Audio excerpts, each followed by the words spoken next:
Hema committee report case register ചെയ്ത് അന്വേഷണം നടത്തുന്നതിനെതിരായ ഹർജികളിൽ തിങ്കളാഴ്ച ഉത്തരവ്. സുപ്രീം കോടതിയാണ് ഉത്തരവ് പുറപ്പെടുവിക്കുക. ബി ബാലഗോപാൽ വിവരങ്ങൾ നൽകും. ബാലു, ഏറെ പ്രധാനപ്പെട്ട ഒരു ഹർജിയാണ് കോടതിയിലേക്ക് എത്തുകയും അതിലാണ് ഇപ്പോൾ കോടതി ഉത്തരവ് പുറപ്പെടുവിക്കാൻ പോവുകയും ചെയ്യുന്നത്. എപ്പോഴാകും തിങ്കളാഴ്ച? എന്താണ് വിവരങ്ങൾ?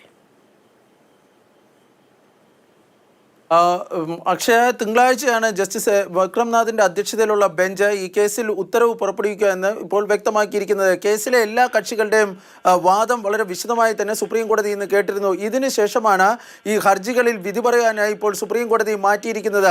സുപ്രീം കോടതി ഇന്ന് ഈ കേസ് പരിഗണിക്കുന്നതിനിടയിൽ വളരെ സുപ്രധാനമായ ചില ചോദ്യങ്ങൾ ചോദിക്കുകയുണ്ടായി. കാരണം നേരത്തെ കേരള ഹൈക്കോടതി പറഞ്ഞിരുന്നത് ഈ കേസുമായി ബന്ധപ്പെട്ട്, അതായത് ഹേമ കമ്മിറ്റിക്ക് നൽകിയ മൊഴികളുടെ അടിസ്ഥാനത്തിൽ അത് പരിശോധിച്ച് ഈ പ്രത്യേക അന്വേഷണ സംഘത്തോട് FIR രജിസ്റ്റർ ചെയ്ത് അന്വേഷണം നടത്തുവാൻ വേണ്ടി പറഞ്ഞിരുന്നു. പക്ഷേ ഇന്ന് സുപ്രീം കോടതി ആരാഞ്ഞത് അങ്ങനെ ഈ എല്ലാ മൊഴികളുടെയും അടിസ്ഥാനത്തിൽ കേസ് രജിസ്റ്റർ ചെയ്ത് അന്വേഷണം നടത്താൻ വേണ്ടി കഴിയുമോ എന്നതാണ് കോടതി ഇന്ന് വാക്കാൽ സംശയം പ്രകടിപ്പിച്ചിരിക്കുന്നത്.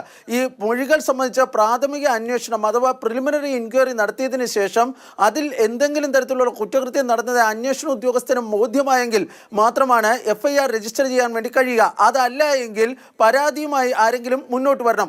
അങ്ങനെ രണ്ടുമല്ലാത്ത കേസുകളിൽ ഈ FIR ഇടാൻ കഴിയുമോ എന്നതിനെ സംബന്ധിച്ചുള്ള കാര്യത്തിലായിരിക്കും സുപ്രീം കോടതി തിങ്കളാഴ്ച പുറപ്പെടുവിക്കുന്ന വിധി പ്രസ്താവത്തിൽ ഈ വ്യക്തത വരുത്തുക.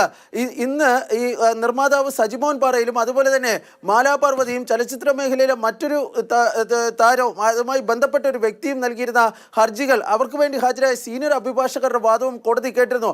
അവർ പ്രധാനമായും പറഞ്ഞിരുന്നത് ഈ പരാതി ഇല്ലാത്തവരുടെ കാര്യത്തിൽ പോലും ഇപ്പോൾ പ്രത്യേക അന്വേഷണ സംഘം ഈ FIR രജിസ്റ്റർ ചെയ്യുകയാണെന്നും അതുവഴി തങ്ങളെ ഈ പീഡിപ്പിക്കുകയാണ് എന്നുമൊക്കെയായിരുന്നു പറഞ്ഞിരുന്നത്. അതെങ്ങനെ സാധിക്കുമെന്ന് കോടതി വാക്കാൽ ചോദിച്ചു. പക്ഷേ സംസ്ഥാന സർക്കാരും വനിതാ കമ്മീഷനും WCCയും ഒക്കെ കോടതിയിൽ പറഞ്ഞത് ഈ പരാതി ഉള്ളവരുടെ കാര്യത്തിൽ അന്വേഷണം നടത്തുവാൻ വേണ്ടി കോടതി അനുവദിക്കണം, അല്ലാത്തവരുടെ കാര്യത്തിൽ ഈ കേസിന്റെ നടപടികൾ അവസാനിപ്പിച്ചുകൊണ്ടുള്ള റിപ്പോർട്ട് സമർപ്പിക്കാൻ വേണ്ടി